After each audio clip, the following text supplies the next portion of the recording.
নমস্কার, দেখছেন Siliguri news TV. আজ 1 ডিসেম্বর রবিবার। শুরুতেই দেখে নেওয়া যাক হেডলাইন্স। চিন্ময় কৃষ্ণের সঙ্গে দেখা করতে গিয়ে বদলের বাংলাদেশে ফের গ্রেফতার সনাতনী সন্ন্যাসী।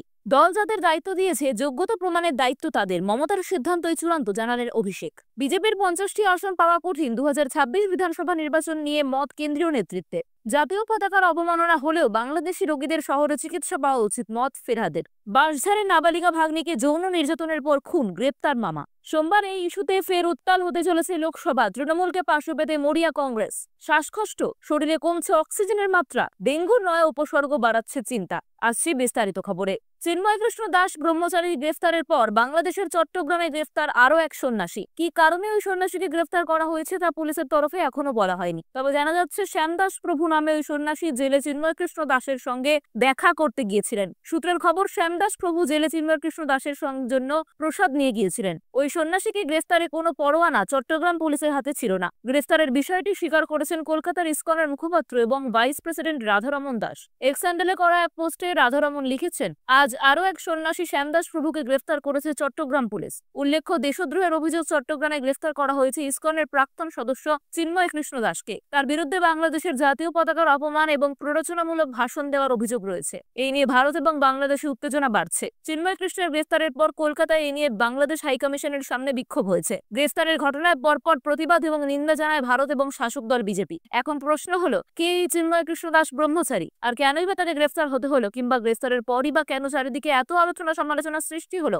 চিন্ময় কৃষ্ণ দাস আসল নাম চন্দন কুমার ধর। গত 5 আগস্ট বাংলাদেশের ছাত্র জনতার অভ্যুত্থানের পর একাধিক সমাবেশের নেতৃত্ব দেন তিনি। তার দাবি, বাংলাদেশের সনাতন ধর্মাবলম্বীদের ওপর হওয়া নিপীড়নের বিরুদ্ধে প্রতিবাদ জানাতে এই সমাবেশ। তবে তার কর্মকাণ্ড নিয়ে বিতর্ক দানা বাঁধে।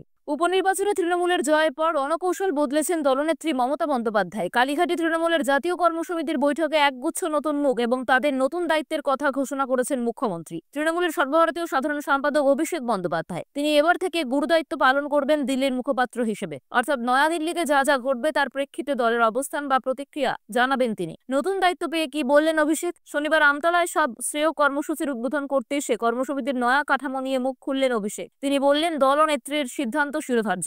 আমি আমার কাজ করেছি, রেজাল্ট দেখে আমি পাঠিয়েছি, দল সিদ্ধান্ত নেবে কবে করবে। অভিষেক আরো বলেন, দল যাদের দায়িত্ব দিয়েছে যোগ্যতা প্রমাণের দায়িত্ব তাদের, মমতার সিদ্ধান্তই চূড়ান্ত, জানালেন অভিষেক। দল শৃঙ্খলা রক্ষা কমিটি করেছে, দল নানা দায়িত্ব দিয়েছে নানাজনকে, সেই দায়িত্ব আগামী দিন তাদের প্রমাণ করতে হবে তারা কতটা পটু। আমাকে যখন যা দায়িত্ব দেওয়া হয়েছে আমি তা পালন করেছি, দলের সিদ্ধান্ত আমার কাছে শিরোধার্য। নিজের দায়িত্ব প্রসঙ্গে বলেন, দল শৃঙ্খলা রক্ষা কমিটি করেছে, দল নানা দায়িত্ব দিয়েছে নানাজনকে, সেই দায়িত্ব আগামী দিনে তাদের প্রমাণ করতে হবে তারা কতটা পটু। কেন্দ্র তো ওদের কি সরকার, ওরা সেই বীরত্ব দিল্লিতে গিয়ে দেখাক। ওদের তো সংবিধান মানতে হবে, না হলে কেন্দ্র বলুক আমরা ব্যবস্থা নেব না, তখন রাজ্য দেখবে। সীমান্ত দেখার দায়িত্ব বিএসএফ এর, মন্ত্রী তো কেন্দ্রের। অনুপ্রবেশ নিয়ে গল্প চলছে 10 বছর ধরে, পাহারাদার তো অমিত শাহ, তাহলে অনুপ্রবেশ কেন হচ্ছে? সংসদে আমরা বাংলার অধিকারকে প্রাপ্য দেব, অগ্রাধিকার দেব বাংলা নিয়ে। আমাদের বঞ্চনা আছে, আমাদের গুরুত্ব সেটাই হবে।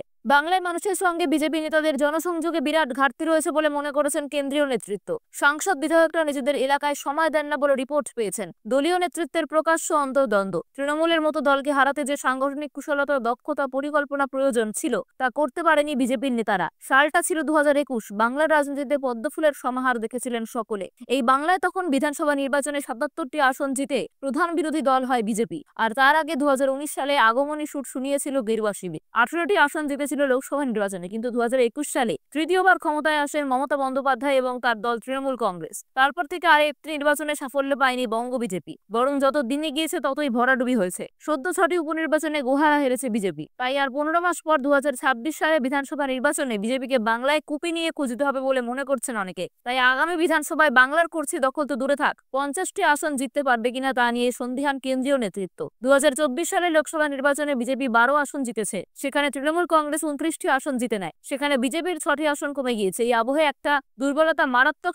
পর্যায়ে পৌঁছেছে, আর সেই রিপোর্ট হাতে পেয়েছেন কেন্দ্রীয় নেতারা। বাংলাদেশের অস্থায়ী পরিস্থিতি এবং আরজিকর হাসপাতালের ঘটনাকে কাজে লাগিয়ে ফায়দা তুলতে চেয়েছিল উপনির্বাচনে। এই বিষয়ে দলের এক বিজেপির নেতা বলেছেন, দলের সম্পদ বুথ স্তরের কর্মীরা, তাদের বিশ্বাস নড়বড়ে হয়ে গিয়েছে, তাই তারা দায়িত্ব পালন করেননি। বাংলায় এখনো সব বুথে বুথ কমিটি গড়ে ওঠেনি। সাংগঠনিক দুর্বলতাই ব্যর্থতার কারণ। এই পরিস্থিতি এখন বিজেপির কাছে যথেষ্ট আশঙ্কার। এখানে সুনীল বানসাল, মঙ্গল পাণ্ডে, আসন চিকিৎসকরা প্রত্যেকেই যে রিপোর্ট পেয়েছেন তাতে বঙ্গ বিজেপির অবস্থা ভালো নয়। আর বঙ্গ বিজেপি যে রিপোর্ট কেন্দ্রীয় নেতৃত্বকে পাঠিয়েছেন সেটার সঙ্গে বাস্তবের মিল নেই বলেই সূত্রের খবর। বাংলায় মানুষের সঙ্গে বিজেপি নেতাদের জনসংযোগে বিরাট ঘাটতি রয়েছে বলে মনে করছেন কেন্দ্রীয় নেতৃত্ব। সাংসদ বিধায়করা পর্যন্ত নিজেদের এলাকায় সময় দেন না বলে রিপোর্ট পেয়েছেন। তার সঙ্গে রয়েছে দলীয় নেতৃত্বের প্রকাশ্য অন্তর্দ্বন্দ্ব। তৃণমূল কংগ্রেসের মতো দলকে হারাতে যে সাংগঠনিক কুশলতা, দক্ষতা, পরিকল্পনা প্রয়োজন ছিল তা করতে পারেনি বঙ্গ বিজেপির নেতারা। এই বিষয়ে নাম প্রকাশে অনিচ্ছুক এক কেন্দ্রীয় নেতার বক্তব্য, রাজ্যের একাধিক সাংসদ অভিযোগ করেছেন তারা রাজ্য নেতৃত্বের সঙ্গে বসে কৌশল ঠিক করতে চাইলেও তাদের সময় দেওয়া হয় না, তাই দূরত্ব ক্ষতি করছে।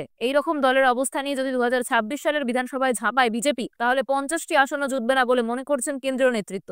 এখন নেমে দাঁড়িয়েছে 66। বাংলাদেশে ভারতের জাতীয় পতাকা অবমাননার প্রতিবাদে শিশুদের রোগীদের চিকিৎসা না করার সিদ্ধান্ত নিয়েছেন কলকাতার একাধিক চিকিৎসক এবং বেসরকারি হাসপাতাল। তবে চিকিৎসকদের একাংশের এই সিদ্ধান্তের বিরোধিতা করলেন কলকাতার মেয়র তথা রাজ্যের মন্ত্রী ফিরহাদ হাকিম। ফিরহাদ বলেন, বাংলাদেশে একটা অরাজকতা চলছে, চারিদিকে একটা বিশ্রী অবস্থা চলছে, সেজন্য হয়তো রোগীরা আসছেন না, কিন্তু কেউ বৈধ পথে এসে চিকিৎসা পাননি এরকম কোনো খবর আমার কাছে নেই। কেউ ব্যক্তিগতভাবে বাংলাদেশি রোগীদের চিকিৎসা করা বন্ধ রাখতে পারেন, কিন্তু এটা মানুষ যদি অসুস্থ হয় সে আমার শত্রু হলেও আমি তাকে সুস্থ করব, এটাই চিকিৎসকের ধর্ম। সেখানে আমাদের মানবিকতার হবে না। আমাকে কেউ খুন করতে এলে তার চিকিৎসার দরকার হলে চিকিৎসা দিতে হবে। বাংলাদেশের বিভিন্ন শিক্ষা প্রতিষ্ঠানে ভারতের জাতীয় পতাকার অবমাননার ছবি সোশ্যাল মিডিয়ায় প্রকাশ্যে এসেছে। সেই রকমই একটি ছবি শেয়ার করে বৃহস্পতিবার রাতে বাংলাদেশি রোগী দেখা বন্ধ রাখার কথা ঘোষণা করেন খ্যাতনামা স্ত্রীরোগ বিশেষজ্ঞ ইন্দ্রনীল সাহা। এরপর উত্তর কলকাতার মানিকতলার একটি বেসরকারি হাসপাতালের তরফে বাংলাদেশি রোগী ভর্তি রাখা বন্ধ কথা হয়। চিকিৎসকদের বাংলাদেশি রোগীদের বয়কটের ডাক দেন বিরোধী দলনেতা শুভেন্দু অধিকারী। তার মধ্যেই সহিষ্ণুতার পাঠ পড়ালেন ফিরহাদ। বাঁশঝাড় থেকে এক নাবালিকার দেহ উদ্ধারকে কেন্দ্র করে চাঞ্চল্য ছড়ালো এলাকায়। শনিবার দুপুরে ঘটনাটি ঘটেছে কিশনগঞ্জের পুঠিয়া থানা এলাকায়। নাবালিকার পরিবারের অভিযোগ, ওই নাবালিকাকে যৌন নির্যাতনের পর গলা টিপে খুন করা হয় তার মামা। ইতিমধ্যেই পরিবারের অভিযোগের ভিত্তিতে এদিন বিকেলে অভিযুক্ত মামাকে গ্রেপ্তার করেছে পুলিশ। পুঠিয়া থানার আইসি নিশিকান্ত কুমার জানান, ময়নাতদন্তের জন্য মৃতদেহটিকে কিশনগঞ্জ সদর হাসপাতালে পাঠানো হয়েছে। অপরদিকে অভিযোগের সত্যতা ময়নাতদন্তের রিপোর্ট পেলেই জানা যাবে বলে পুলিশের মন্তব্য। ধৃতকে রোববার কিশনগঞ্জ আদালতে তোলা হবে। আসন বিন্যাস ইস্যুকে হাতিয়ার করে ফের ইন্ডিয়া জোটে তৃণমূলকে পাশে পেতে মরিয়া কংগ্রেস। এর জন্য তড়িঘড়ি সোমবার সকাল 10টায় ইন্ডিয়া জোটের গুরুত্বপূর্ণ বৈঠক ডাকল কংগ্রেস।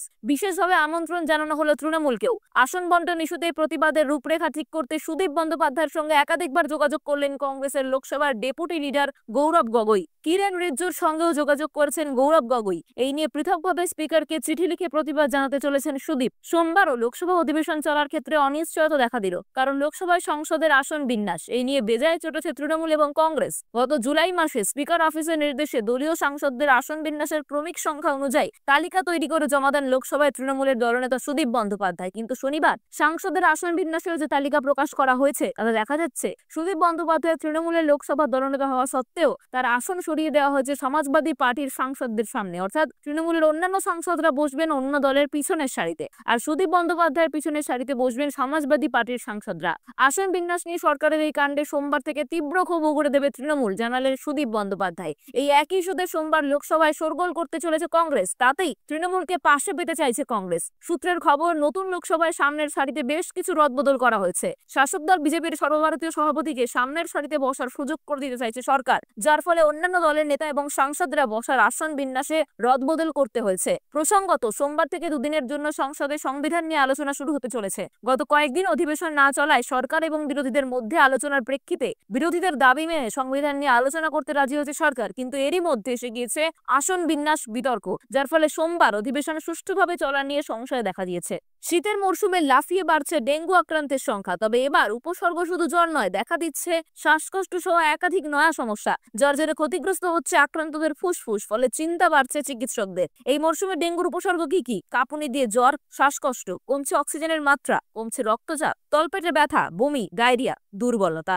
এতদিন ডেঙ্গুর উপসর্গ বলতে ছিল কাঁপুনি দিয়ে জ্বর, হাত পা ব্যথা, বমি। এই মরশুমে ডেঙ্গু আক্রান্তদের অনেকের মধ্যেই দেখা যাচ্ছে শ্বাসকষ্ট, কারো কারো ক্ষেত্রে মারাত্মক সমস্যা আকার নিচ্ছে। করোনা আক্রান্তদের মধ্যে সাধারণ উপসর্গই ছিল শ্বাসকষ্ট। কোভিড মারাত্মকভাবে ক্ষতি করছিল আক্রান্তদের ফুসফুস। করোনা মুক্তির পরও আক্রান্তদের বহু সমস্যা রয়ে গিয়েছে। ডেঙ্গুতেও শ্বাসকষ্টের উপসর্গ দেখা দেওয়ায় চিকিৎসকেরাও রীতিমতো ভীত।